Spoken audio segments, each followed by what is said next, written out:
بڑے بڑے اللہ کے ولی گزرے ہیں بھائی، سبحان اللہ، ہر ولی اللہ کا سبحان اللہ، لیکن جو خواجہ صاحب میں بات تھی وہ کیا بات تھی؟ 90 لاکھ کافروں کو کلمہ پڑھایا، 90 لاکھ کافروں کو اس فقیر نے کلمہ پڑھایا۔ اللہ اکبر، قربان جائیں یار۔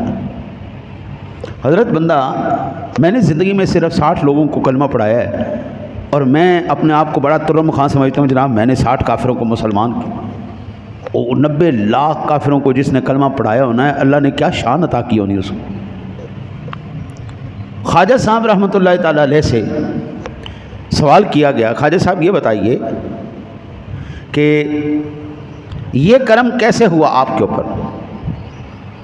آپ کے زمانے کے اندر، آپ کے دور کے اندر اور بھی اللہ کے ولی ہوئے ہیں، اور بھی فقیر ہوئے ہیں، لیکن جو نوازشات، جو کرم آپ کے اوپر ہوا ہے وہ ہم کو کہیں اور نظر